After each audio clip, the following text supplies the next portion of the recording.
Week 11 provided us with some answers to some very big questions, and we've got to take those answers and dissect what they mean going forward for guys like Taysom Hill, Alvin Kamara, J.K. Dobbins, and more to get you set for Thursday and also for the Week 12 NFL DFS main slate. Welcome on into the Heat Check Fantasy Podcast powered by numberFire. That's right here on the FanDuel Podcast Network and numberFire.com. My name is Jim Sonis. I am a senior writer and analyst for numberFire.com. Joined here, as always, by Brandon Gadula. He is the managing editor for numberFire.com. Brandon, we got Week 11 mostly in the books. It is Thanksgiving week, which means 5 days of work in 3 days. How you doing? I mean, I don't want to bring it down, but I'm still just stuck on Joe Burrow. Yeah, that is a bummer. I loved him. I mean, I still love him. Love the offense. T. Higgins is going to be unusable. Yep. But there, like you said, there's a lot of good stuff. Taysom Hill was a throwback to just a quarterback who, I mean, he did a little bit as a passer. I'll get into, but he's kind of like he was similar to Lamar Jackson as a rookie, where he didn't throw enough to have upside there, but he ran so much that it didn't matter. Like, he had a good floor as a result of that. Yeah, I mean, we have weirdly. We have rushing quarterbacks, but a lot of them still throw the ball. So, like, they're like game changers. But sure, Taysom Hill's probably going to be involved only through the rushing. But Taysom Hill's average depth of target was longer than Drew Brees. He did have 3 downfield attempts. He had another one that got called back on holding. It was a long touchdown pass. It was kind of a dime to, I think, Emmanuel Sanders. But, you know, there's some downfield juice. I don't think they're going to turn into like the 2019 Buccaneers, but they might not be as limited necessarily as they were with Drew Brees. I think that the underthrow of Manny is going to get thrown into the meme zone, and like people just focus on that as far as Taysom Hill's throwing goes. But like, there was a lot more to the story than just that one throw. So it's important to take a look at everything, digest that, and analyze it, which we will do here in just a bit. But first, a reminder about our schedule for this week. As you know, because you're listening, we have the recap podcast Monday. Tuesday, we have our Thanksgiving podcast. We'll go through all 3 games, talk about it from a DFS perspective. That is live on the FanDuel YouTube page at 10 a.m. Eastern. That is tomorrow, Tuesday. And then it'll also go up on the numberFire Daily Fantasy Podcast feed immediately after our Week 12 main slate preview will be Wednesday at 10 a.m. Also live on YouTube then, but also on the numberFire Daily Fantasy Podcast feed immediately after. So the next 2 days, Tuesday and Wednesday, both at 10 a.m. Eastern on the FanDuel YouTube page and on the numberFire Daily Fantasy Podcast feed immediately after. There is a UFC podcast this week too with Austin Swaim. So a lot of good stuff, a lot of incentive to subscribe. Also leave ratings and reviews if you like what you hear. Let's dive into the Thursday night game and get things popping with Arizona at Seattle. And it was an interesting game for sure. Not quite the shootout we expected. Kyler Murray got banged up but played through it. Sounds like he'll be okay. What'd you see in this one, Brandon? Yeah, it finished 28-21, but it was a strange path to get there. There was a missed extra point, a safety, just another weird Seahawks game, which is exactly what you expect. Specifically, I mean, if you put the Seahawks in prime time, something weird is going to happen. Oh, so yeah. We got no that. doubt. Unfortunately, Greg Olsen is out 6 to 8 weeks with a ruptured plantar fascia, which is probably way more painful than it is to pronounce. But I don't know how necessarily impactful that'll be. But we've been eyeing up Jacob Hollister, Will Dissly at times, so maybe they become a little bit relevant. But Russell Wilson didn't really have to do too much in this game. Threw just 28 times, tied for a season low. Was very efficient to get to 197 yards and 2 touchdowns on them. And we saw another big game from Tyler Lockett. At least from a usage standpoint, he had 9 catches on 9 targets for 67 yards and a touchdown. That was 32% of the targets. DK Metcalf had 5 targets. That made him the only other Seahawk to have more than 3. That worked out to an 18% target share. But, you know, you have said in the past that matchups probably matter here. You were going to let that dictate who you prefer between DK Metcalf and Tyler Lockett. And, you know, we saw Tyler Lockett go off against the Cardinals a few weeks ago with the 20 targets, 200 yards, 3 touchdowns. So perhaps it just gives more credence to your view that matchup matters here. DK Metcalf now has had below a 22% target share in 4 of his past 5 games. He's still viable even with a lower market share because of the downfield work, but really neither of these guys are as consistently involved as they were early in the year. For as low as Metcalf's target shares have gotten in recent games, Lockett's also been below 17% in 4 of his past 7, but has had 2 games with at least 32% of targets. So I kind of view them as less safe. I feel good in saying that. Early on in the year, I was terrified not to be in on either of them or both of them. I feel a little bit better about that just because it's been a little bit more dispersed lately. With Chris Carson out again, Carlos Hyde did play 70% of the snaps according to NFL.com. Had 14 of 21 running back carries, 3 targets. He would hold a lot of value if Carson were to miss, but it does sound like he's going to be back for Week 12 on Monday night. So this team's not on the main slate anyway for Week 12. For the Cardinals, Kyler Murray, definitely not himself. Spent time getting his throwing shoulder checked out on the sideline. Has an AC joint injury. Still played through it. Had 269 yards, 2 touchdowns with above average efficiency based on numberFire's metrics. The ADOT, 6.8 yards, so about a yard below the NFL average. And that's kind of been common for them. Seems like the team really wants, or defenses really want to keep this team more horizontal than vertical. But he did lean on Larry Fitzgerald with 10 targets for 62 yards. That's not completely irrelevant, as I'll get to in a second. DeAndre Hopkins had 8 targets. Christian Kirk had 6. Hopkins has now alternated 100-yard games throughout the season. Had 51 this game, so he's going to be a lock for 100-plus against the Patriots next week. But since Week 4, when Christian Kirk returned, Hopkins has a 25% target share, which is 8.6 per game, which is not super high, but 1.4 downfield targets per game, 0.6 red zone targets per game. And then behind him, we've been in on Christian Kirk. He's at 18% of targets, which is just 6.1 per game. Does get downfield work, but Larry Fitzgerald, as I alluded to before, has 17% of the targets. That's 6 per game. I'm not ever really going to play Larry Fitzgerald, but he's doing enough to kind of lower me on Christian Kirk a bit. DeAndre Hopkins a little bit. It sounds stupid, and I don't want to make it sound like I'm not going to play DeAndre Hopkins because of Larry Fitzgerald, but he is a little bit more involved than I would like. Something I didn't mention with the targets on Thursday, is that Kenyon Drake had a season-high 5 targets. He had not had more than 2 in a game all year. He did get creative targets, had 11 carries compared to 2 for Chase Edmonds. Despite that, just 49% of the snaps for Kenyon Drake. I'm going to prioritize Drake over Chase Edmonds for sure, but it was a little bit disconcerting to see him fall shy of 50% of the snaps. Again, they play New England in Week 12, which is not an elite defense. They'll probably try to figure out ways to limit DeAndre Hopkins, though, which could lead to a big game for Christian Kirk. I could be wrong in this, so correct me if I'm off base. But I think part of the reason that Drake's snap rate may have been low is that he was coming off that ankle injury and had a short week. Yeah. Is that me? I tend to be pro Drake. I think people get too outrageous about Chase Edmonds. Is that me reading too much into it? I think you're reading into it fine. Okay. But for me, it doesn't help me necessarily project because there is some concern. I don't feel like I can feel super great that Drake projects for 70% of the snaps. Do you feel better about Kenyon Drake now than you did before Thursday? It's about the same, I think. Okay, so if it is just marginally, I think I actually do bump up a tiny bit because the targets, like you said, the targets were great. They were not all bunnies, they were semi-creative, which was fun. And I think that you give him an additional week. Also, Chase Edmonds was pretty bad in the one game that he had without Drake. I know that Drake fumbled or tried to fumble when he scored. He had another one where he bobbled it, but he hit the ground. That was good.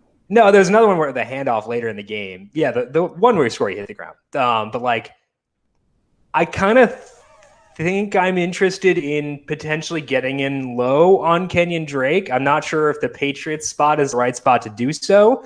And it would be dependent on salary, dependent on the context of the slate, but he's $6,200. And I think that's low enough given how bad the Patriots rush defense has been where I could at least consider Kenyon Drake at that number. It would be as a tournament dart effectively, but I would want to try to be overweight on him. I don't know. Am I being too presumptive here? No, he looked good. Yeah. I was actually going to say there was a target or two, like a screen, where he caught it and took off for a first down. I was like, oh, wow, Chase Edmonds still a thing. And I was like, oh, that was Kenyon Drake. So that tells you a lot. But I think with the state of running back next week, first glance on the full slate, it looks pretty hefty. But I do think we'll need some savings because, spoiler alert, I saw it already, Dalvin Cook is 11,000. Who were they playing? The Panthers. Okay, that's why. Wow. All right. Okay, just quick then. Are you concerned at all that on early downs in the first half, the Seahawks threw 15 times and ran 14 times? Does that concern you? Because this is something we had discussed kind of in passing last week. Like maybe if Russ keeps throwing picks, they'll scale it back a bit. Kind of saw that. Are you concerned at all or no? I think that's fair. Okay. The caveat is that this is a divisional game. It was a divisional rematch. It was a short week. Yeah. So they might have tried to mix things up a little bit more. That could be way off base. But like I said, I think this passing offense is trending down. It's still amazing, but it's just not that you have to play them no matter what offense at this point. And thankfully, they're not in the main slate, like you said. So we have one more week of data to get before they're back in the main slate. That's probably a good thing for us. In the Week 11 FanDuel Podcast Network Listener League, Tweak 7 took it down with a score of 173.96. They had Justin Herbert stacked with both Keenan Allen and Mike Williams. Ran it back with Rashad Perriman. Taysom Hill and Derrick Henry also provided big boosts. The Week 12 Listener League should be up soon. As soon as it is, I will put a link to it in the Week 11 recap podcast post up on numberFire.com. As always, you'll be able to also find the link on at FanDuel.com/league/listener league. That's FanDuel.com/league/listener league. It's a $5 entry with 3 entries max and no rake. Eligibility restrictions apply. Let's move now to Philadelphia, Cleveland. It was another weather-impacted game for the Browns here, and there wasn't a ton of wind, and Baker Mayfield had some weird throws. So I would bet that they're just going to be a run-heavy team whenever they have the option to do so. I don't think this is a rain thing. I think it's just kind of like what they want to do. Jarvis Landry finished with just 2 targets. Kadero Hodge and Austin Hooper had Higgins had 4. Higgins and Hodge both had 2 deep targets, and Jarvis had none. So from looking at this passing game, Hooper's probably the top guy in the passing game simply because he fills tight end. I would still go Jarvis next, but nobody here has a floor, and I'm going to question their ceiling a bit too, given that they don't want to throw. Nick Chubb looked awesome, but the downsides of his role really did show up here because he had 114 rushing yards on 20 carries. He looked awesome on those carries, but he had no other points outside of the rushing yards. He had no touchdowns. He had no targets.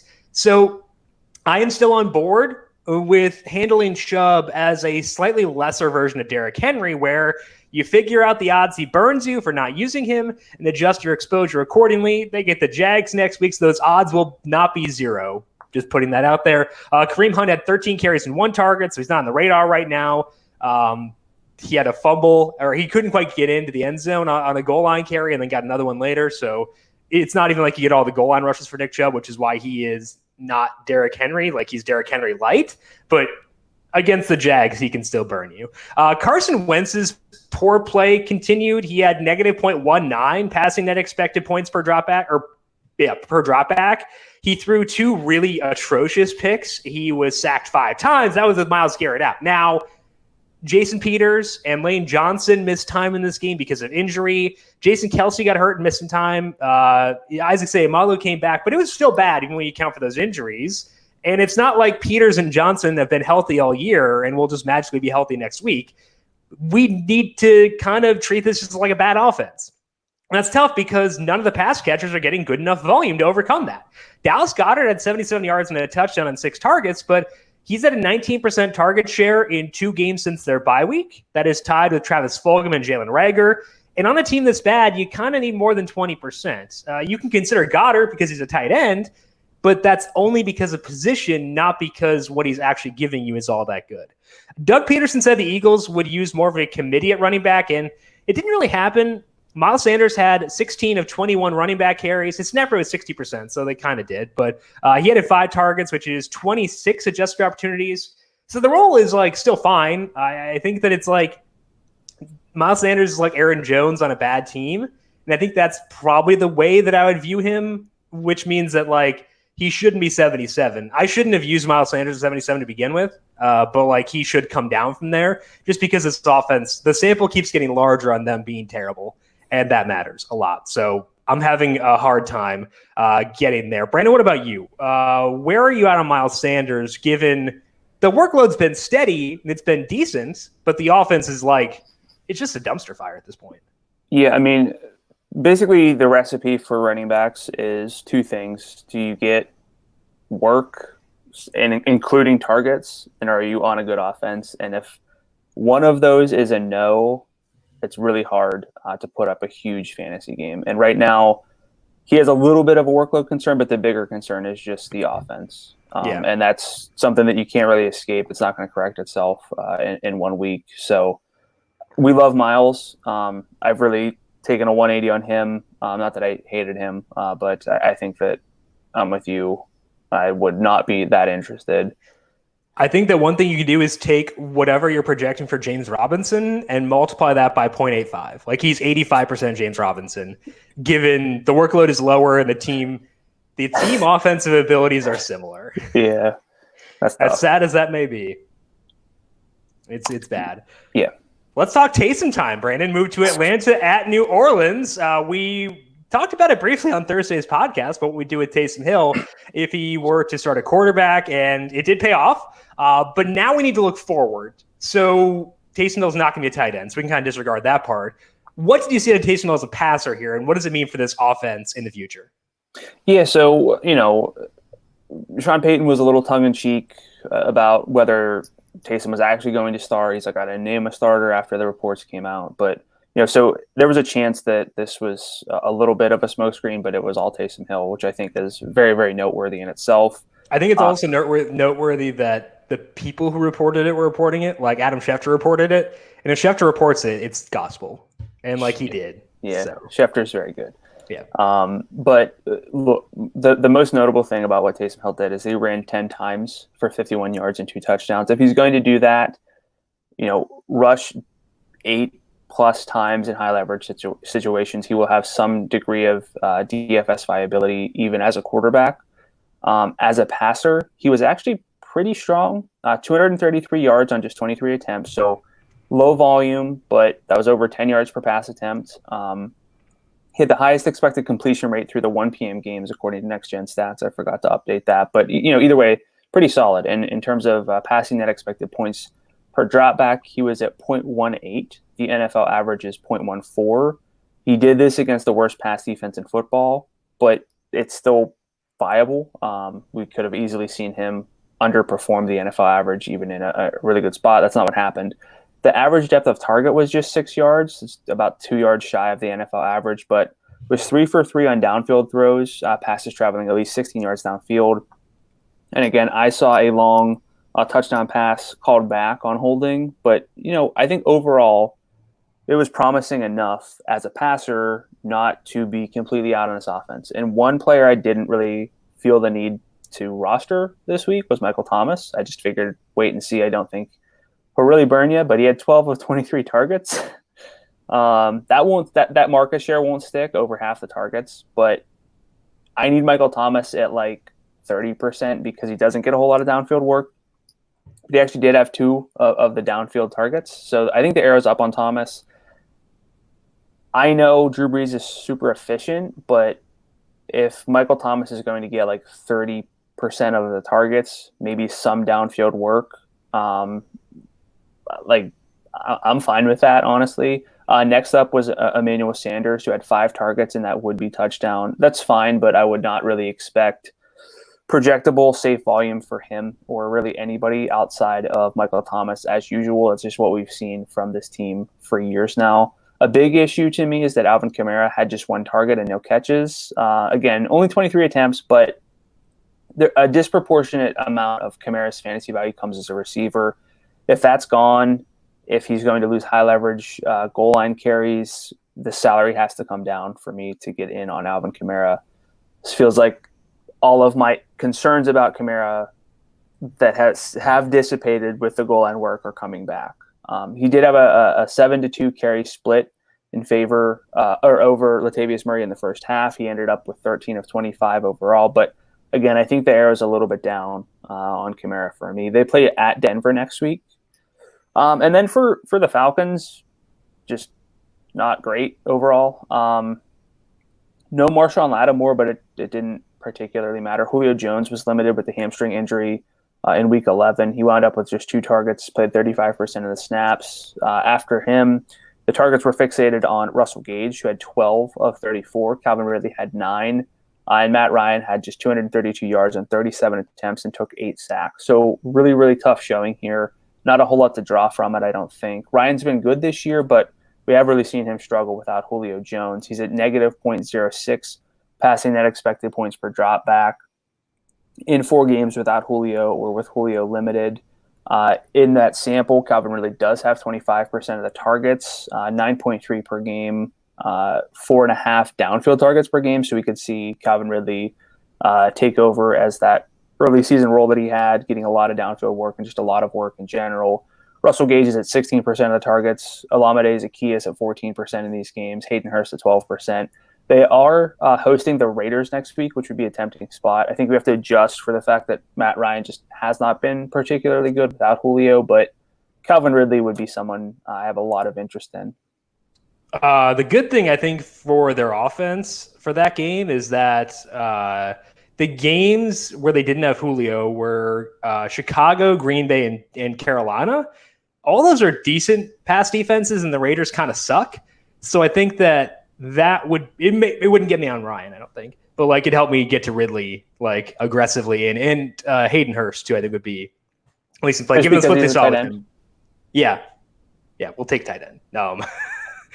I don't think there's a single tight end other than Travis Kelce that you should actively want to play based on like workload. Yeah, so I had like a conversation myself on Saturday. I don't know why. I was driving, and I was thinking like, should I flex a tight end this week? Just because like, we got Taysom Hill. I don't mind Mark Andrews and guys like that. And I was like, no, I wouldn't be using these guys if they weren't tight ends. So yeah, I agree. Let's go back to Alvin Kamara because I agree, arrow down quite a bit. So let's assume that Taysom Hill starts in week number 12, which why wouldn't he? And we don't get any additional updates on this backfield. What salary would you assign to Alvin Kamara for week 12 against Denver based on the role that you saw in week 11? Like obviously you're baking in some regression, probably going to get more than 1 target, but probably also not going to get 8. So where would you set the salary for him? Yeah, that's tough. You mentioned like, I'm always bad with comparisons. You're way better, but you mentioned Miles Sanders is kind of like an Aaron Jones. I feel like the workload, because Kamara's never going to get 25 carries, anything like that. It feels a little bit similar to that. It'll probably be too low of a number, and I don't think the salary will come down quite as much as it needs to, but thinking like low 8,000s where I'd feel great. Based on what I saw yesterday, I thought like 8,000 on the button. Because like those targets are actually really concerning. Yeah. I know it's 1 game, but we've not seen a game like that this year for Alvin Kamara. Outside of like the blowout against Tampa Bay, maybe. But like when it's the first game that we have, the only data we have with Taysom Hill as a starter, that's a bit more concerning. Like you said, like instead of having Taysom Hill occasionally steal goal line carries, he's now in there every play. I think that's enough where we do need to lower Kamara. And I think that, again, the 8,000-ish range is appropriate. He's $8,600. Like, I think at that number, I'm honestly okay waiting to get more data and potentially missing out, especially if we have really good options elsewhere. Yeah, for him to really, we look at things like, can he burn me at that salary if I don't use him? For him to burn you at that salary, you're banking on an uptick in passing volume to him specifically, but also kind of overall, because if there's only 23 pass attempts, he can only get so many realistically. And then you're banking on the fact that Taysom Hill doesn't really steal any goal line touchdowns, or Latavius Murray is still somewhat involved. So I might. You're also not really expecting Drew Lock to fuel a shootout Yeah. by any means. So it could be a similar game where it's like 20 to 25 pass attempts, and then they're not going to hand, like I said, they're not going to hand the ball to Alvin Kamara 25 times. It's just not straight up right now. Nick Chubb against Jacksonville or Alvin Kamara against Denver? I'm leaning Chubb at this point. Agreed. Betting on the NFL is great. Betting on the NFL with FanDuel Sportsbook is even better. Right now, FanDuel Sportsbook is giving you a chance to bet on the NFL season with reduced risk with their exclusive same-game parlay insurance. Simply place a 3-leg or more parlay on any NFL game to be eligible for the offer and follow along as the game unfolds. If you don't win your bet, FanDuel will refund your bet of $25 in site credit. What do you have to lose? Head to FanDuel Sportsbook and place your same-game parlay today. Must be 21 plus and present in New Jersey, Pennsylvania, Illinois, West Virginia, Indiana, Colorado, Tennessee, or Iowa. Refund issued as a non-withdrawable site credit. Max refund $25. Terms apply. A gambling problem? Call 1-800-GAMBLER. In West Virginia, visit 1-800-GAMBLER.net. In Indiana, call 1-800-9-WITH-IT. In Colorado, call 1-800-522-4700. In Iowa, call 1-800-BETS-OFF. Let's move now to Pittsburgh at Tennessee. And the Steelers won this game easily, and they still threw 46 times.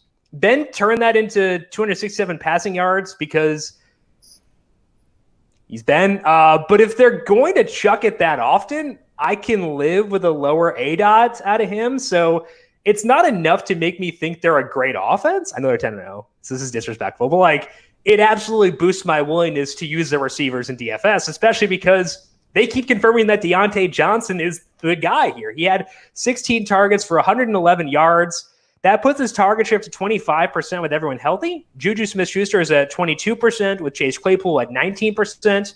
Claypool has 34% of the deep targets, which is why we can still go to him. But Deontay is at 29% in that department and is averaging 2 deep shots per game. So I feel very firm in saying that Deontay is the top guy here. With Chase Claypool too, both those guys are players who have a ceiling here.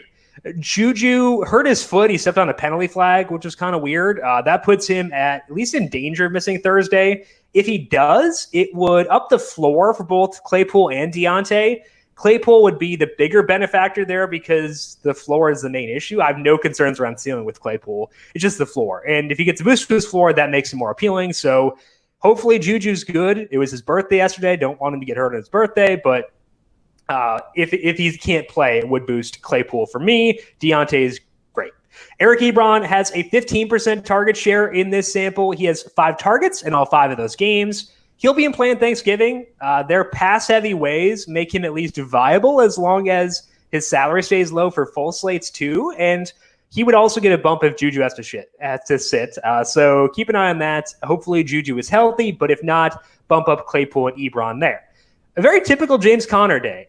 He had 19 adjusted opportunities. He lost a goal line carry to Benny Snell. If you use Conner, you are not allowed to tilt about Snell taking goal line carries because he had like 17 since their bye week. It's been happening for a while now. He has a seriously capped ceiling, and it makes him unusable in full slates. We will have to talk about him for Thanksgiving, and I hate myself for it, but the profile for him is deeply, deeply flawed.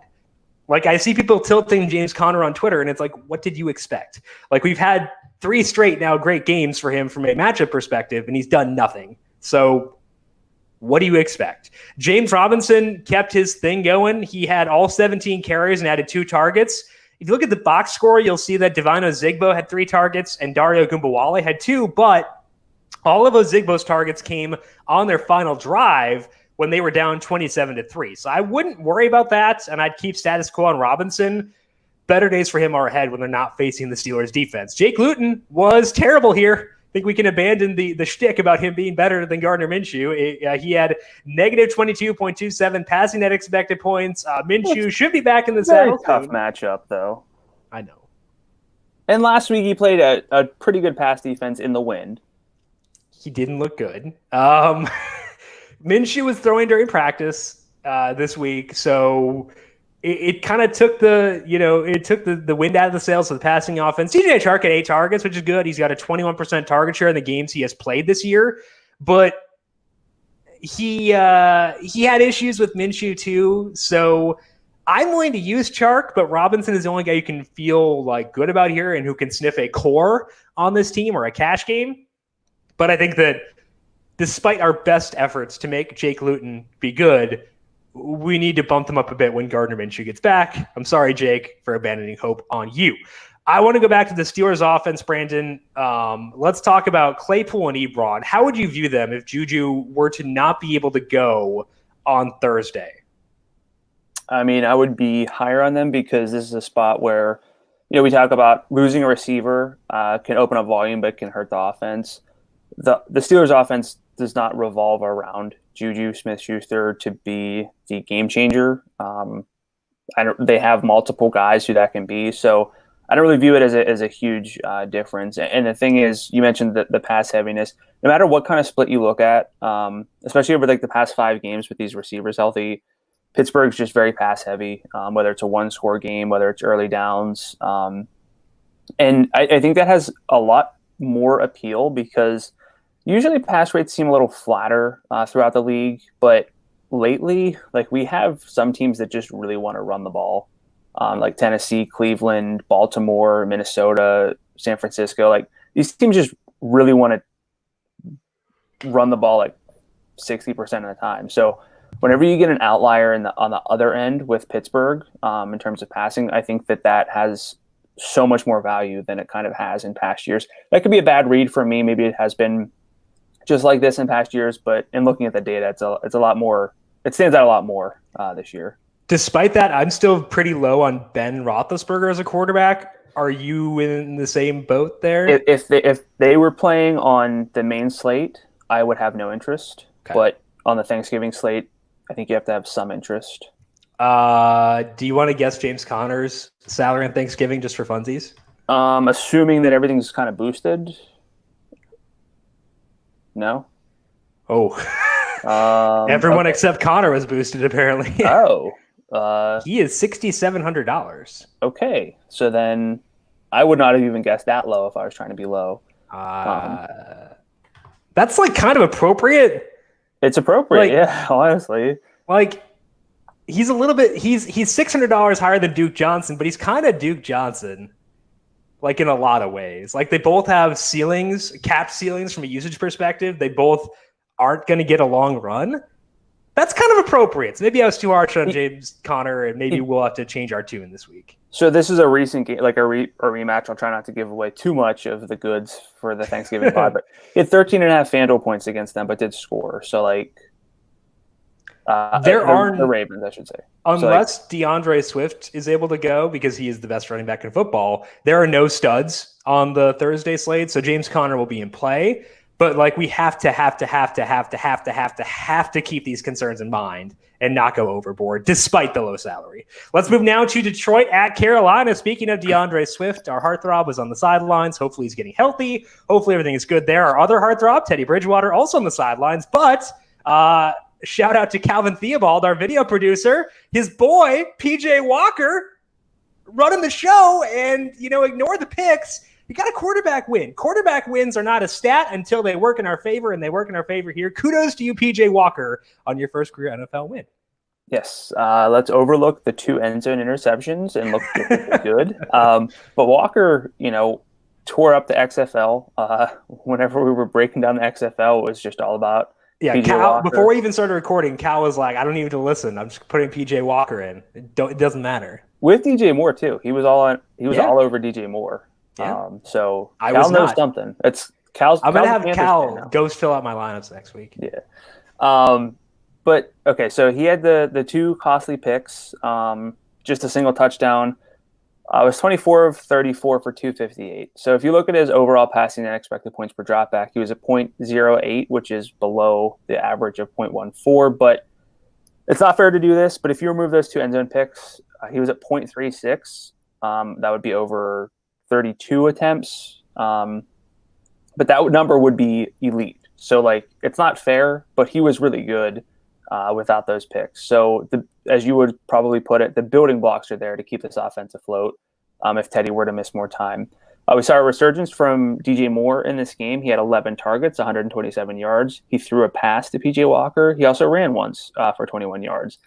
That is not the usage that we have seen from DJ Moore of late. So, it does complicate things because I at least was able to kind of cross DJ Moore off. I don't know if I can do that anymore. Curtis Samuel had 10 targets for 70 yards and a touchdown, did snap a 7-game streak with a red zone carry, but had 3 red zone targets, including his touchdown. Over the past 5 games, he trails only Devontae Adams in terms of red zone market share if you combine carries and targets for receivers. He's very involved, so that matters. Robbie Anderson had 9 targets, just 46 yards, but this is still a concentrated target tree. I might be at the point where Curtis Samuel just goes first because I could see Robbie or DJ Moore honestly leading in targets, but at least Samuel's getting the red zone work. Kind of hard for me to pick one because it had been Robbie, clearly number 1, but he hasn't been doing a whole lot with his opportunities. And if DJ what if Moore, you were ranking them independent of salary? Because we're assuming that Robbie and DJ Moore are higher salaried. What if you took the salary out of the equation? Whose workload do you feel best about?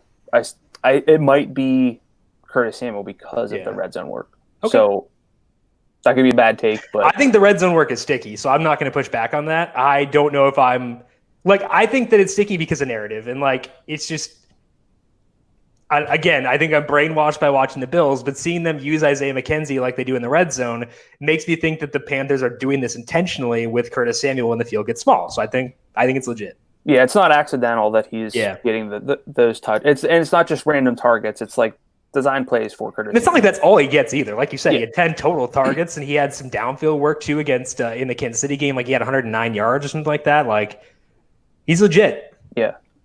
Mike Davis was a big topic for us. Just 2 targets, but 19 carries. It's 23 adjusted opportunities, which is Jim's stat for carries plus 2x targets because on FanDuel, targets are worth double a carry on average for a running back. He was at 17 adjusted opportunities for 3 straight starts.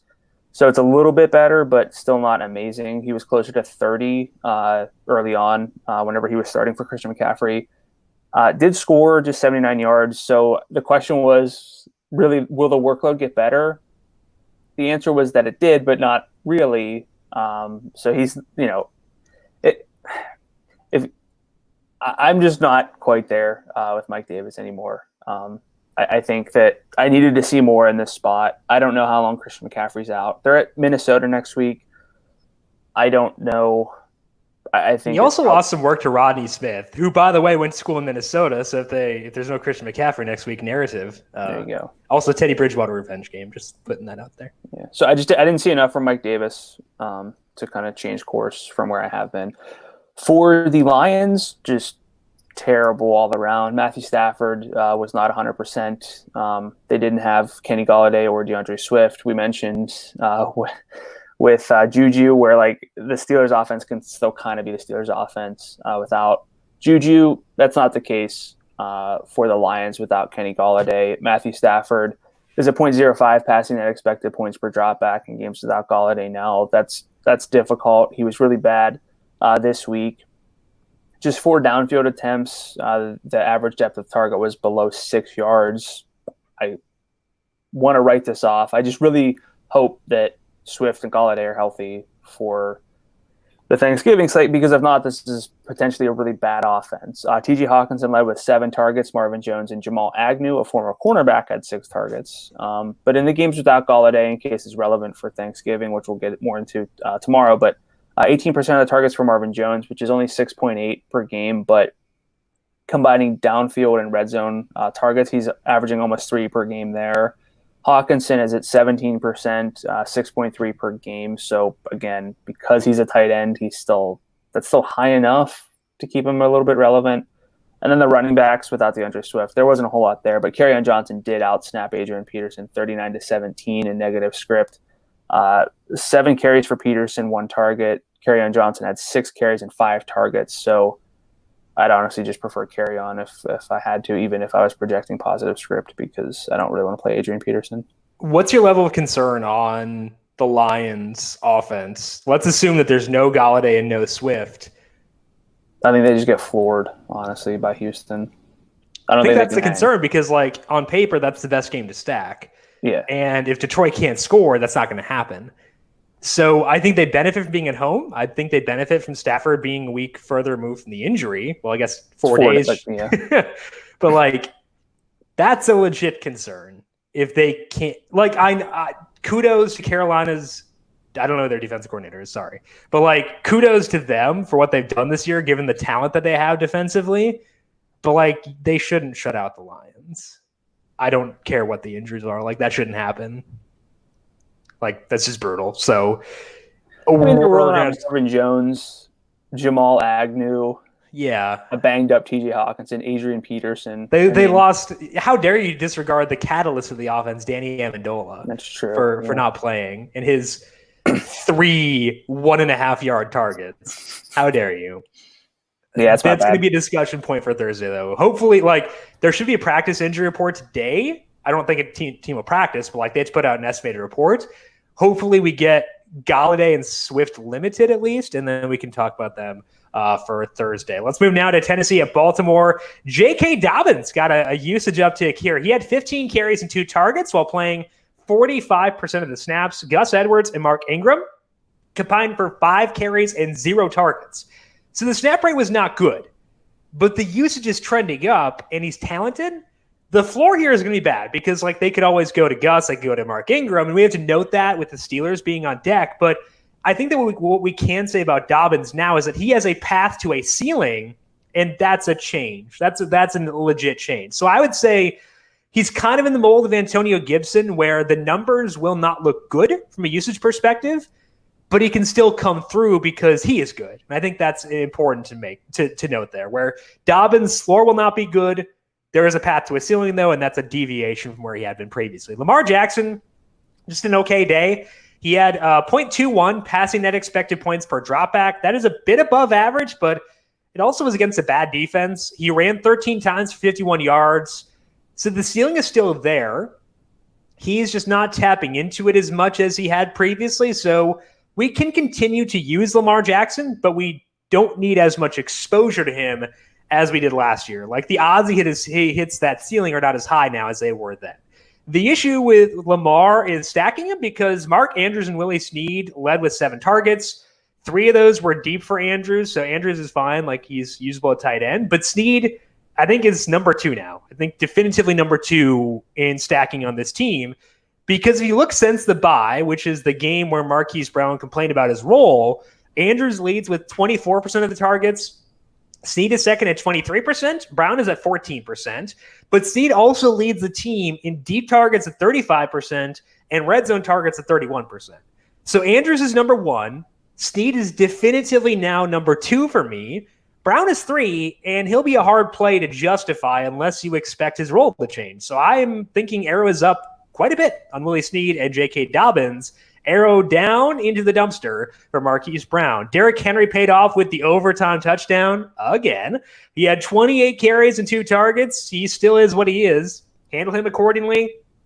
We know how to handle him now, which is reassuring. Ryan Tannehill had a really bad pick, but he played well on the whole. He had 0.23 passing net expected points per dropback against a really tough defense, and that was a good game for their offense, I thought. I thought this was a good game for the Tennessee offense.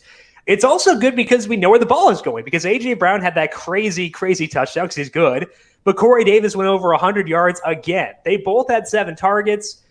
Davis had all 3 deep targets, and if you look at the 6 games those two have played together, Davis has 25% of the overall targets and 44% of the deep targets. Brown's at 24% and 26% respectively. If we look at those 6 games, they've alternated who's been the highest scoring guy. Brown has done it 3 times. Davis has done it 3 times. So, again, this is the same discussion we've had for weeks now at the Titans. We're not down on A.J. Brown. We're just high on Corey Davis. And I think that's important to note because he's been good. He has 3 100-yard games this year. That's awesome. So I think, again, we're not saying don't use A.J. Brown. We're saying you should use Corey Davis. If I have one lineup and I'm stacking Titans, I think I'm going Davis over Brown for that one lineup just because the salary differences are what they are. Brandon, Willie Sneed is not exciting. Have you seen enough to consider using him in the sample, or is it still a situation where you'd rather just use Lamar by himself? Again, it's on the Thanksgiving slate, 3-game slate. Willie Sneed has a lot of appeal. If this were a full slate, I don't think there's enough there. If you just transplanted this game onto the full slate, I wouldn't really get there. It's just we're gonna have to play somebody from the Ravens, and it would most likely be Andrews or Sneed. I'm not really there with Marquis Brown. I've been down on Marquis Brown for quite some time now. The role was at least solid before the bye. Now it's kind of evaporated. And the biggest issue with Lamar is he was very efficient on downfield throws. Last year, I just pulled this, out of 31 quarterbacks with at least 30 attempts, at least 16 yards downfield, he is 23rd in passing net expected points per attempt, beating out, Sam Darnold, Drew Lock, Nick Foles, Joe Flacco, Joe Burrow, Ben Roethlisberger, Kyler Murray, Carson Wentz. That's who he's above. Sorry. Hearing Ben on there made me happy. What about J.K. Dobbins? Do you agree with where I was at with him, where like the floor is still bad, but he has a path to a ceiling now? Yeah, I mean, that's kind of been the case for him, though, just because he can break anything. But if he's getting more involved, that is definitely helpful. And he did run 15 times for 113 yards against the Steelers in Week 8, so they might want to use him again in a similar fashion. Thursday, I don't know, but Dobbins is the only back in that backfield I would even consider touching. Absolutely agree. So let's move to a sadder topic and talk about Cincinnati at Washington. Joe Burrow done for the year. Our darling Prince is gone. And it leads to Ryan Finley, who is really, really not great. What did you see here? Yeah, I think this is a little bit of a catch-up game because the Bengals might be just cross-offs for now. Ryan Finley was 3 for 10 with an interception, took 4 sacks, and lost 14 passing net expected points on 14 dropbacks, which is basically taking a point off the scoreboard every time they snap the ball to Ryan Finley. Kills the offense. And yeah, it's the 14 dropbacks, I get it, but over 98 dropbacks last year, he lost 0.54 per dropback, was sacked on 11% of his dropbacks. So that's just really problematic. He for what it's worth, he threw 4 of his 10 attempts to T. Higgins. He didn't catch any of them. AJ Green, Tyler Boyd, and Drew Sample each had 2. Even if things are concentrated, the offense is going to be too bad, too inefficient for me to like. That's going to crush Giovanni Bernard's value because Joe Mixon seems like he's not even close to playing. He's on IR now. Yeah, finally. That's just been... Why wasn't he there before? Yeah, but he had 5 targets in this game, but like you need touchdown equity for running backs in good offenses. So it could be dismissive, but they play the Giants next week, which is not that bad, but they're coming off a bye. I just have very low hopes for the Bengals. You can tell me if I'm wrong, but nope. Washington, also not like the most fun offense for daily fantasy, but they've been featuring 2 guys, Terry McLaurin and Antonio Gibson. Gibson had 16 carries for 94 yards and a touchdown, 2 targets and 10 yards. Not very involved on third downs because of J.D. McKissick. McKissick had 4 targets for 26, 6 carries for 43. Peyton Barber also was a little bit involved, had 8 carries and 2 red zone carries, but Gibson had 5 red zone carries, and he's been pretty solid overall, scoring a lot of touchdowns lately. The past 3 weeks with Alex Smith starting, Gibson's averaged 17.7 adjusted opportunities, with McKissick's at 27.7 because of all the targets. So I don't want to get ahead of ourselves with Antonio Gibson. That's kind of what I said last week. But again, on the 3-game slate, he's going to stand out. If this were a full slate, I still kind of wouldn't be there with Gibson. I still have kind of just enough workload concerns on Gibson. That could just be me, though. Smith himself is pretty solid at 0.10 passing net expected points per dropback through 3 starts. Just 2 passing touchdowns, but has had 2 300-yard games before this one. Over the past 3 games, J.D. McKissick leads with 28% of the targets. Terry McLaurin's at 21%. With 1.3 downfield targets per game, 1 red zone target per game. So you'd expect the downfield work to come down a little bit if you're playing with Alex Smith, but it's still been fine, and the volume's still there. And then Logan Thomas is kind of trending back up. Ran at least 93% of the routes in all 3 of these games after kind of being in like the 70% range for a few weeks. So arrows back up on Logan Thomas, especially for a 3-game slate. So, it's not the worst offense right now.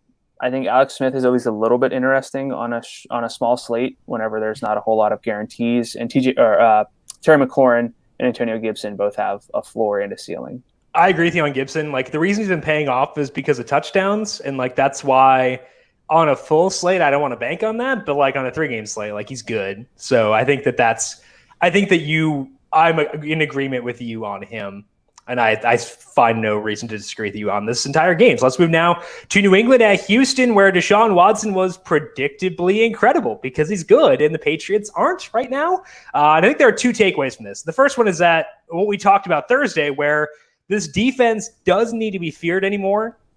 So just keep that in mind. The second is that Deshaun is one of those guys capable of putting up 30 on any given week, and we need that at quarterback. So he ran 6 times for 36 yards here. So Deshaun's not in the same level as Kyler Murray, but if you're looking for quarterbacks in the bucket of being able to score 30 to 35, Deshaun Watson's in that bucket with Russell Wilson, Josh Allen, Patrick Mahomes, et cetera, et cetera. He's right there. The only downside here is that the passing touchdowns went to Randall Cobb and Kiki Cutie.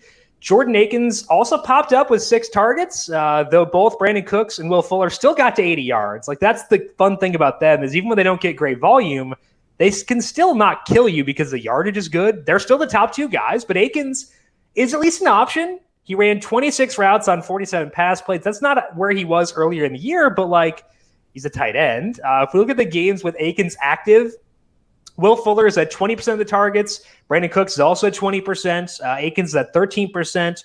Cooks is a slight edge in downfield work, 25% to 22% over Fuller, and Akins is at 14% there. That's in play on a 3-game slate, and that's especially true if Randall Cobb has to sit out. He hurt his foot on Sunday. Kenny Stills already ruled out for Thursday. So I would say Akins trending up. Once again, I've used him more than I should this year, but like I think it's more justifiable now than it was previously. Like it was stupid before. It's still probably not that smart, but like whatever. And I think that Will Fuller and Brandon Cooks are still status quo. They're both awesome.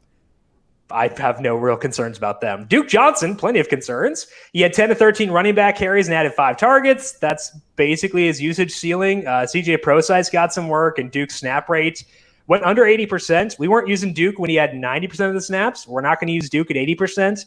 He's like in play because it's a 3-game slate on Thanksgiving, but his ceiling will be muted, and that prevents him from being a must play.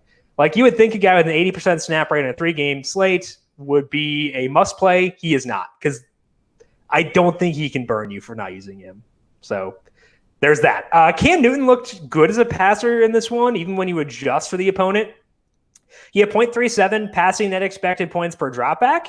He completed 6 of his 7 deep attempts, which is awesome.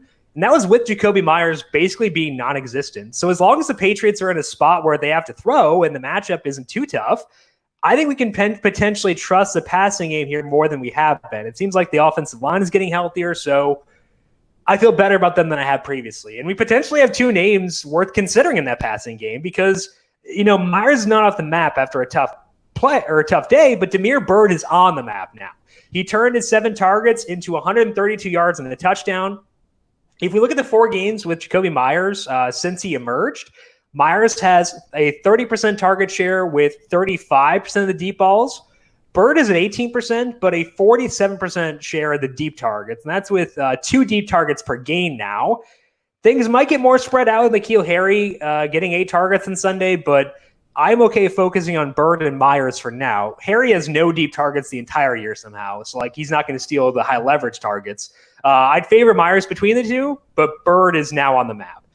Damien Harris scored early, but didn't do anything else the rest of the way. He had 11 carries and 2 targets.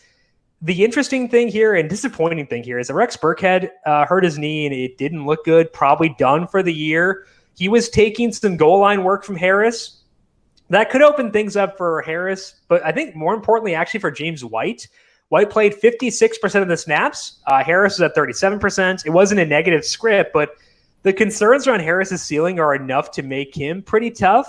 White had 5 carries and 9 targets. It's enough for me to put him above Harris personally. It might not be enough to make him fun for DFS. So I have been off of Harris the entire year, despite the fact that he's good, and I'm not going to change my tune on that based on this.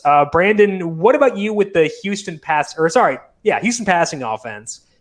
Any change for you on Brandon Cooks and Will Fuller, or are we still good with them? Because I know that you had some slight reservations about Fuller because he hasn't really showed a ceiling yet this year.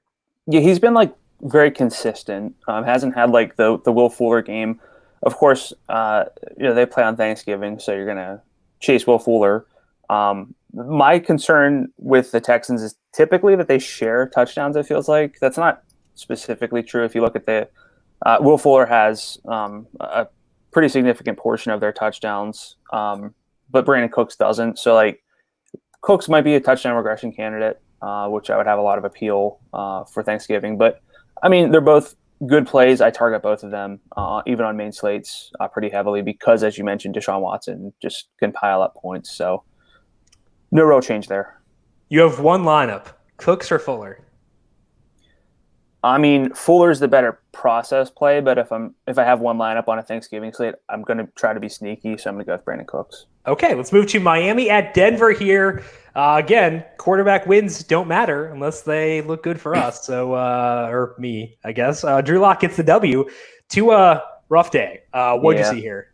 Yeah, a better real life game than a fantasy game. It was just a 20-13 win for the Broncos. We unfortunately saw Tua go to the sideline early. He got hit and rolled up on a little bit, but I also saw that he just got benched because he wasn't being very good. So, I mean, but he's going to start next week. So we don't have to worry about that. Ryan Fitzpatrick came in and was solid.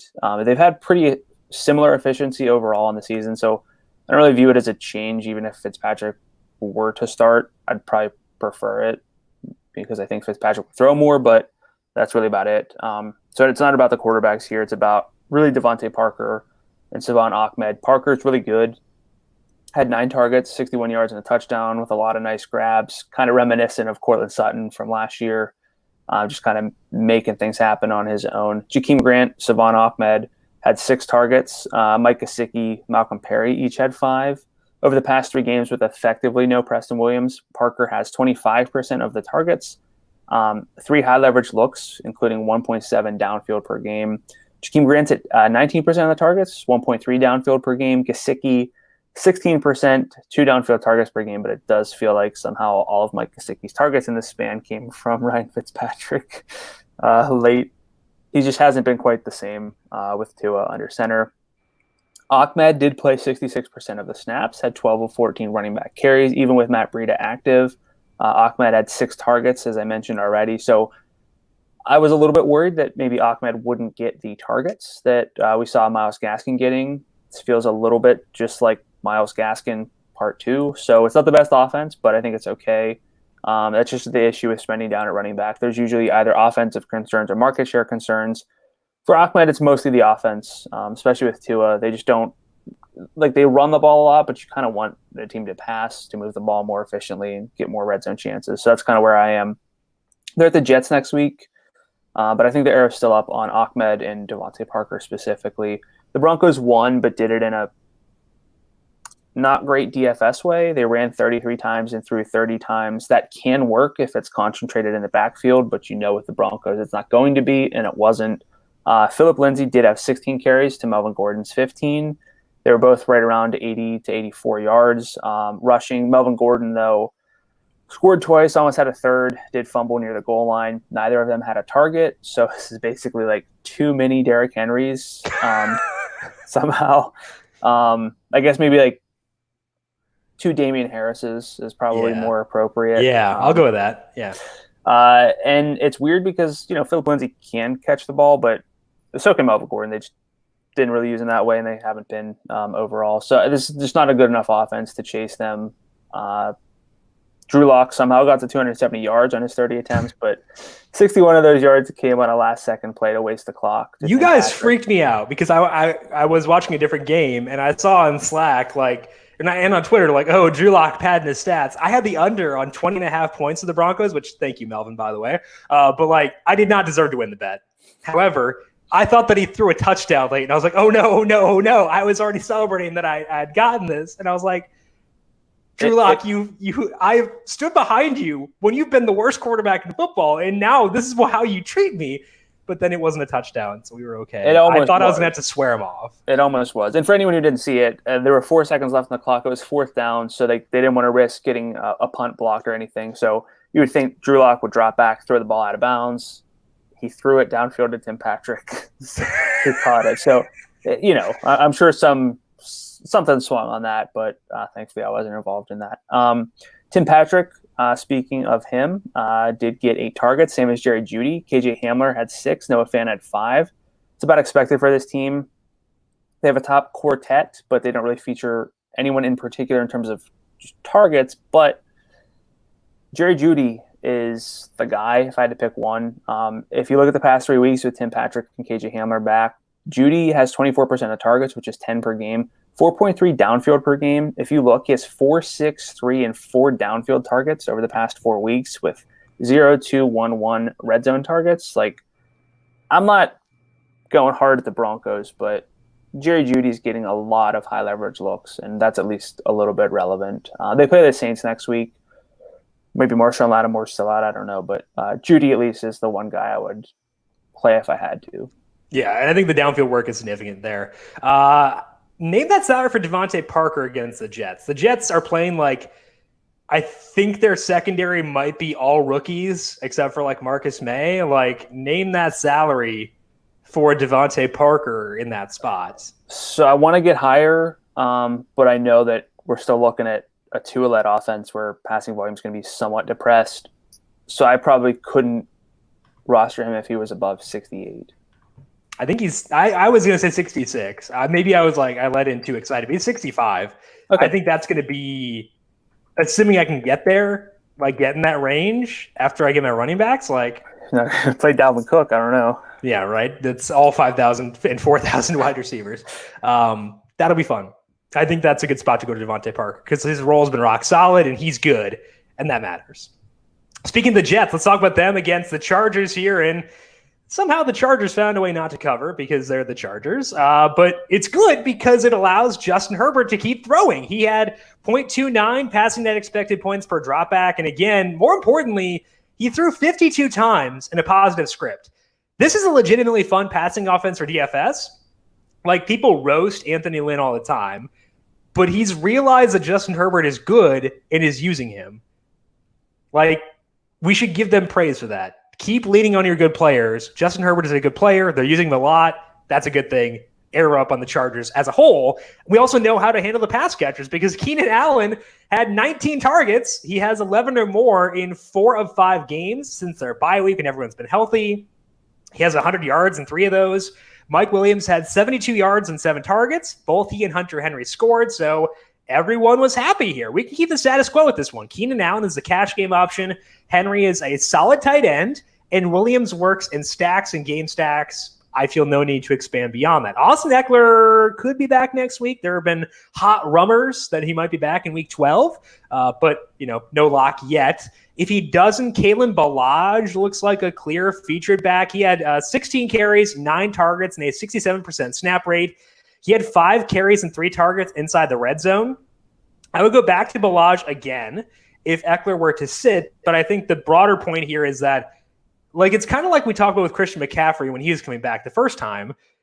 Everyone else has been so bad that when Eckler comes back, his expected workload should go up. So Eckler, we should be in on early when he comes back, I think. The Jets offense has been a lot more lively with all 3 of their top receivers healthy. Joe Flacco had 0.03 passing net expected points per dropback here.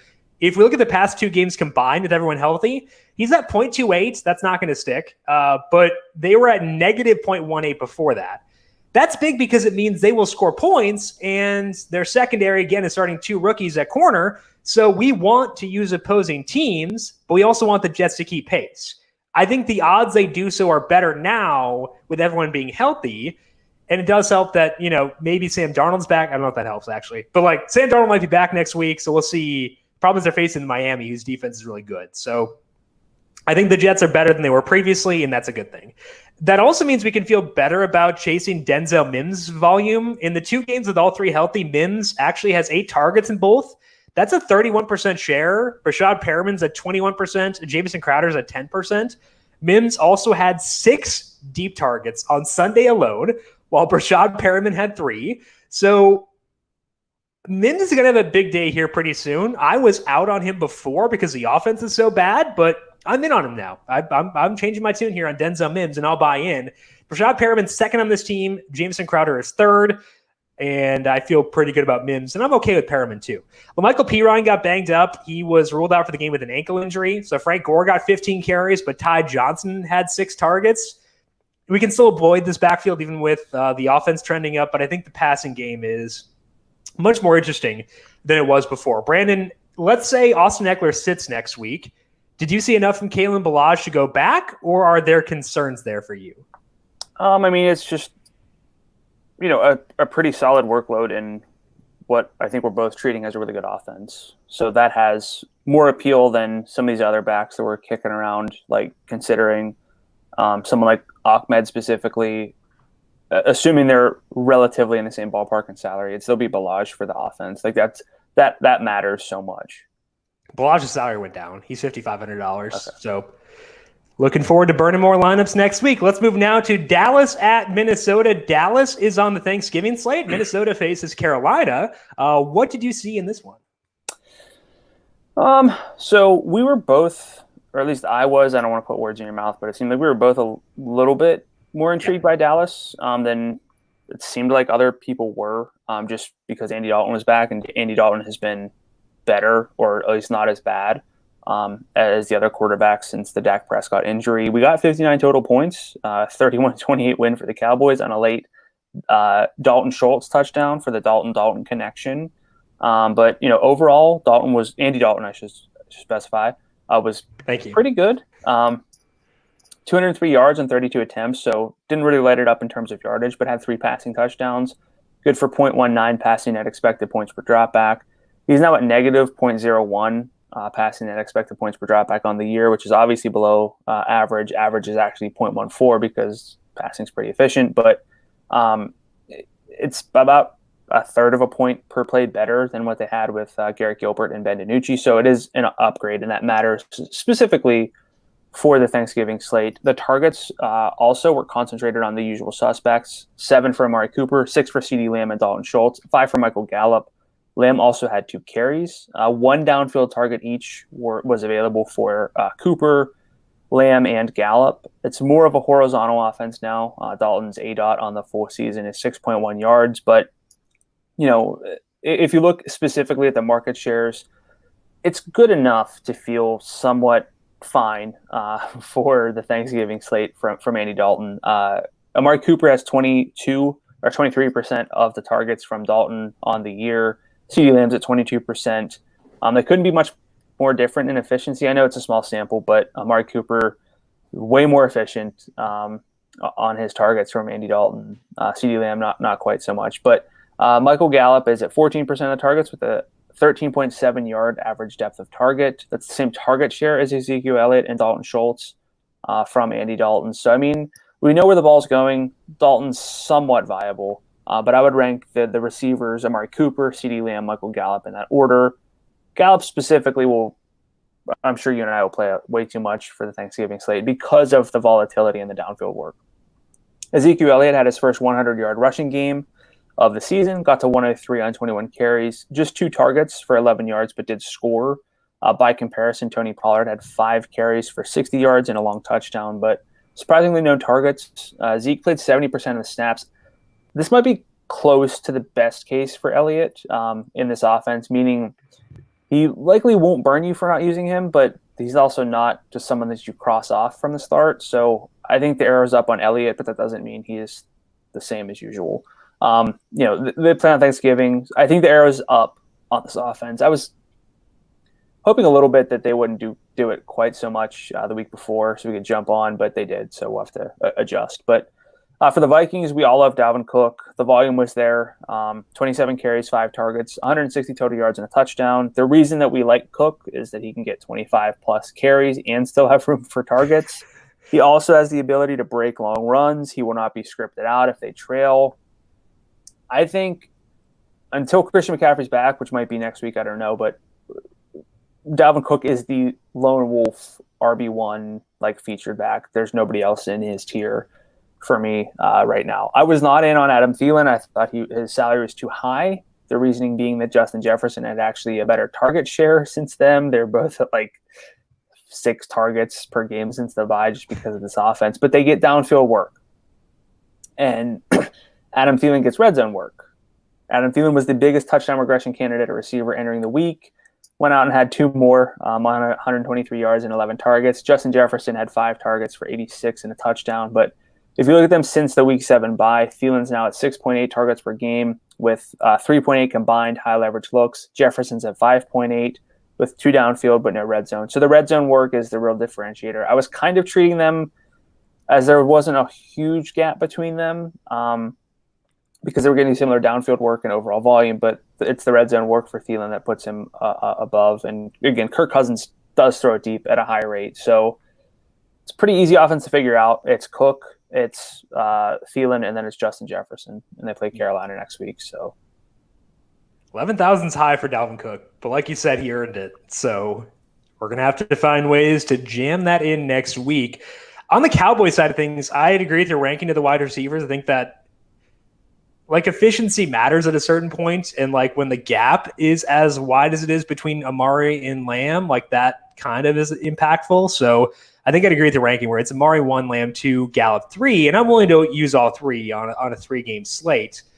I think the issue that I ran into this week, because I had a decent amount of Lamb and I had some Gallup, the issue I ran into is that Amari was so high salaried I couldn't get there. He is $6,900 in Thanksgiving, and I think given the lack of studs in the slate, like that's actually affordable. Like we kind of have to like readjust salaries in our mind for Thanksgiving because there are no studs. And let's not forget the Amari Thanksgiving game from 2 years ago. I will never forget. So good. Was that the Eagles game? No, I don't think the Eagles game was on the main slate, I think, actually. Yeah, they didn't. I don't remember who it was, but it was. It might have actually been Washington, but I don't know. It was amazing. Maybe. Either way. CeeDee Lamb is 62 for Thanksgiving, and Gallup is 55. So the salaries are appropriate.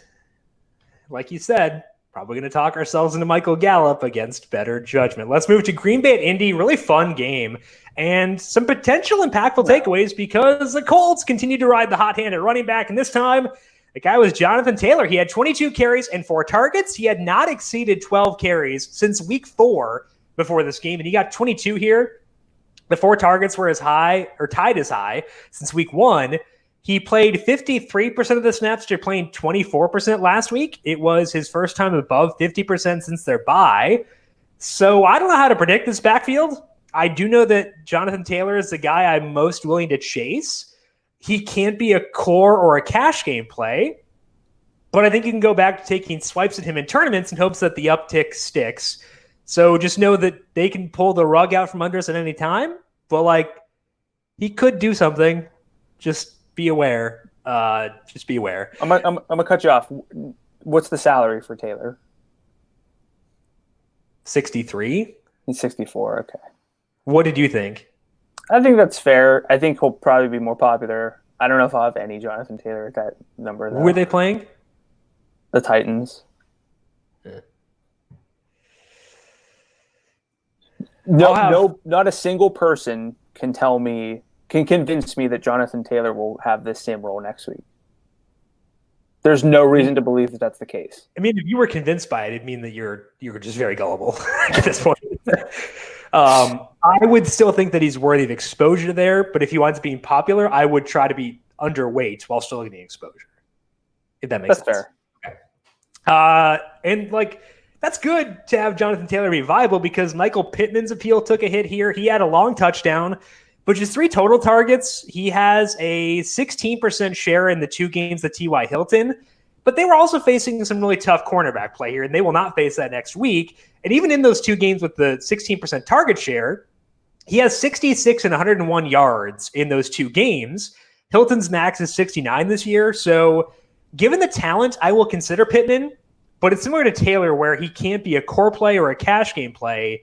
He's a guy you rotate to when you need a lower salaried wide receiver, and that's fine. I will take swipes at those guys. I can deal with worse target shares. He is more in play still than any Colts wide receiver has been the entire year. That does not mean he can be anything more than a rotational tournament play, though. The Packers did get the Lizard King, Allen Lazard, back. He had 4 targets here. Lazard ran 26 routes on 42 pass plays, so he was close enough to full strength. That is a threat to Marquez Valdez-Scantling, who had a fumble in overtime. He also had 4 deep targets. People are too mean to Marquez Valdez-Scantling. fumbling in overtime is sad, and I feel bad for him. So just be nice to him. I would bet that the targets come down a bit for MVS, and that Lazard settles in probably around 5 or so targets per game, maybe like a 16% target share. Not a threat to Devante Adams. Devante's 8 targets were his fewest in a full game this year, which is really fun and outrageous. So it's Devante status quo. Probably Lazard and MVS is like pure game stack dart throws, and that's it. Like, that's fine. I can deal with that. But like, I would not be shocked if Lazard is the number 2 guy next week. Aaron Jones scored but didn't do much otherwise. He had 10 carries and 4 targets. Snap rate was 50%. So he's still status quo. It's possible his targets take a hit with so many viable other pass catchers here between Big Shot Bob Tunyon and Lazard and MVS. So we'll likely want to push him down a tiny tick. I know we had done that going into the week too, maybe just a tiny tick more down in Aaron Jones. But like, we can't go down too far because we know he still has access to a ceiling. It's just the floor here that's kind of, shaky for sure. Brandon, do you agree with me on Michael Pittman? Because I know that you've been very out on the Colts receivers where we can at least consider him, but he can't be a core play. You mentioned, I think, the split with T.Y. Hilton with the 16% target share, and my first thought was that probably leads the team. So I think it does. But at that rate, like, I'm pretty sure it does. We mentioned like tight ends, like T.J. Hawkinson with 17% of the targets. I know it's not quite the same, but like that's not enough. But like, yardage matters at a certain point. He's getting it because he's good. He is good, sure, but we're looking at. You can't feel good that he's going to get 6 targets. 6 targets, I actually feel okay about. Like, what did he have this week? 3. And how many points did they score? I don't know. Was this about as good as a game could have been for DFS? No. And were any Colts relevant? No, because they were facing the Packers who have like legit cornerback play. So I think that like next week the game itself went into overtime, was high scoring, and it didn't. So you're saying you can't use Michael Pittman ever? I don't really have that much interest. I love Michael Pittman, but okay, I think that I'm higher than you on him then. That's fine. I don't think he's ever going to put up 20. Do you want to make that bet? I would probably make that bet, yeah. Okay. So if he gets to 20, it's going to be because he breaks off. No, you don't get to make that caveat. Michael Pittman under 20 FanDuel points for every game the rest of the way. You're saying that? Yeah. Okay, I'll take the other side. This is fun. Well, didn't we have a bet this week too on something for DFS? I don't remember. Oh no, I made a bet with JJ about Mike Davis versus DeAndre Swift. Oh well, we tried. Let's move now to Kansas City at Las Vegas, the Sunday night game. Really exciting game, and like, I know the Raiders didn't win, but they're really good, and I think it's fun when teams like that are good. What'd you see in this game? Yeah, I mean, the Chiefs are the Chiefs. I think we didn't really learn much here from their standpoint. Mahomes is a stud. We saw that especially on the last drive. If he's ever on the main slate, which feels like they haven't been for years now, but they are next week against Tampa Bay, who's going to be on a short week, who stops the run. So I think we're looking at like 50 attempts from Mahomes and just 500 yards. I mean, just there's no ceiling, basically, for Mahomes next week. Just one game below 20 FanDuel points on the year. He just gets there somehow, some way.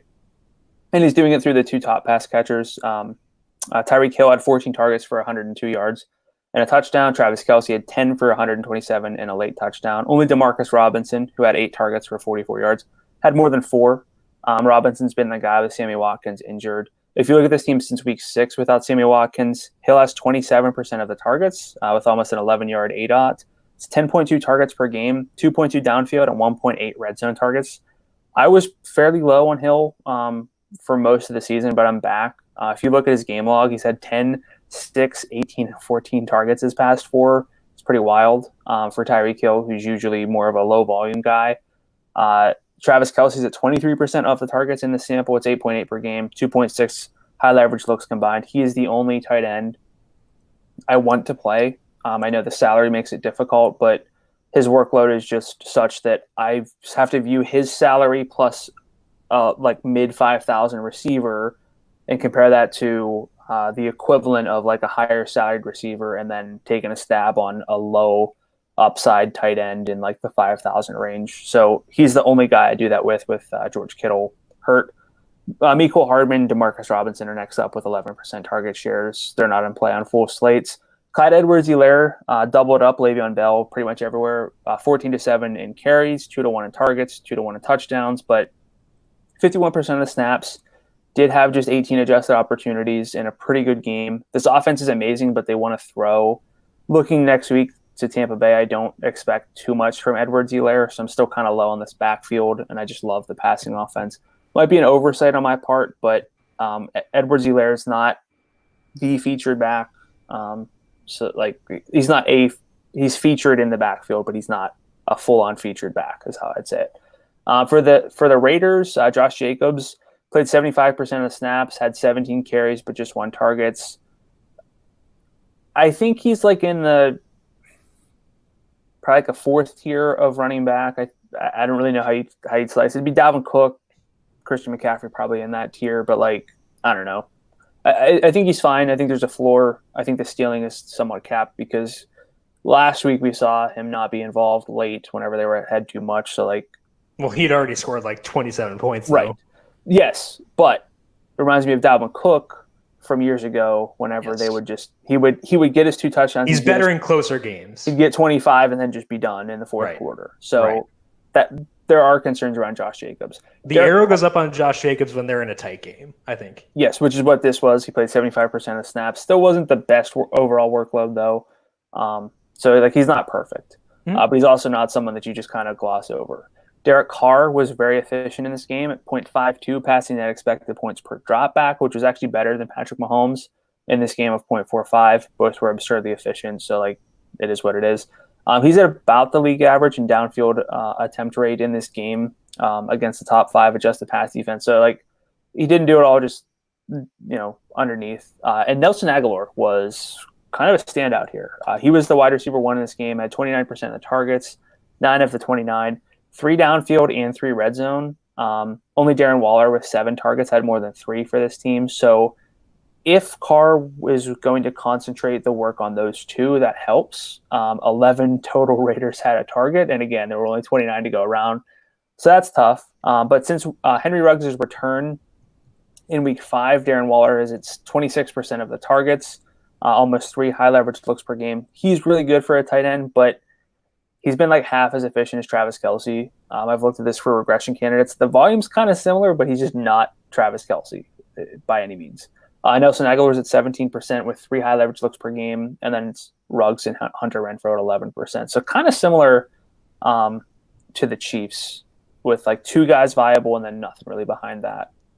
Okay, so I will put out the statement. You can tell me if you agree with it or not. I think that Aguilar getting 9 targets this week is more impactful because of how good he's been before the 9 targets and because Bryan Edwards played.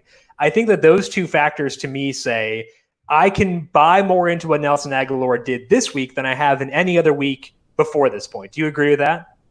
Yeah, I see people bringing up Bryan Edwards a lot, but his snap rate has been very low. I think he played 15. He played 9 snaps, 15%. He played 1 the week before that. It was his first game back from an injury, but I think he played 1 the week before that. Yeah, like he's not that involved yet. I don't think there's any reason to.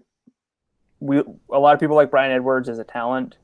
He almost caught a touchdown, if I remember right, last night. But I don't think there's enough from Bryan Edwards to like fear Nelson Aguilar. And we talked about this with Chase Claypool when he first broke out. It was if you're good, the odds you get more volume down the road are higher. So Nelson Aguilar finally getting that usage uptick here, I think, is impactful, especially because like he's getting downfield work too. So I would say.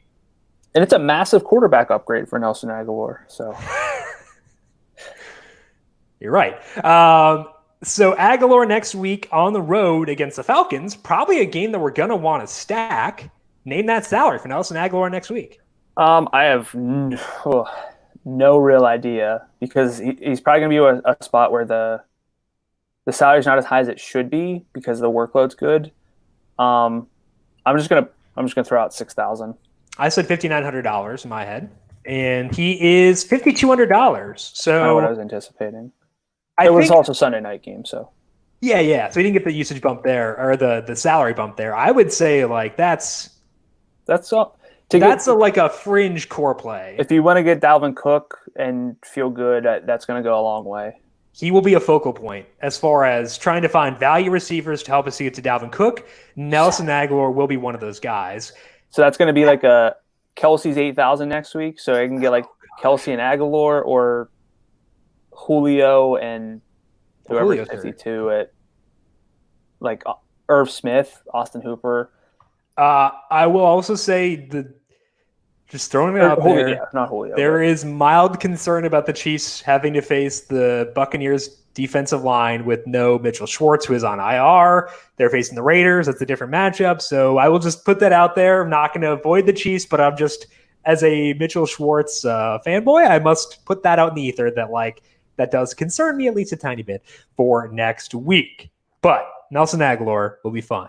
That is all that we have for today. But as mentioned, 2 more podcasts coming up this week. We have one on Tuesday and Wednesday, both at 10 a.m. Eastern on the FanDuel YouTube page. So make sure you are subscribed there to get notifications as we go live each and every week. We also have our waiver wire Q&A, 3:30 on Tuesday, 3:30 p.m. Eastern with myself and JJ Zacharyson. So a lot of incentive to subscribe to the numberFire Daily Fantasy Podcast feed. Thanksgiving Tuesday, main slate on Wednesday.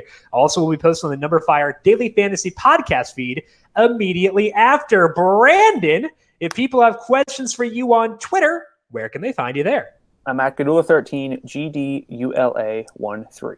And I am at Jim Sannes, JIMSANNES. You can also follow the FanDuel Podcast Network at FanDuel Podcast. Big thank you to our video producer and PJ Walker enthusiast, Calvin Theobald, for running the video side of things here today. Thank you, Cal, as always. And thank you to everyone for tuning in. Good luck to you tonight on the Monday night slate. We'll talk again tomorrow to get you set for Thanksgiving. This has been the Heat Check Fantasy Podcast powered by numberFire.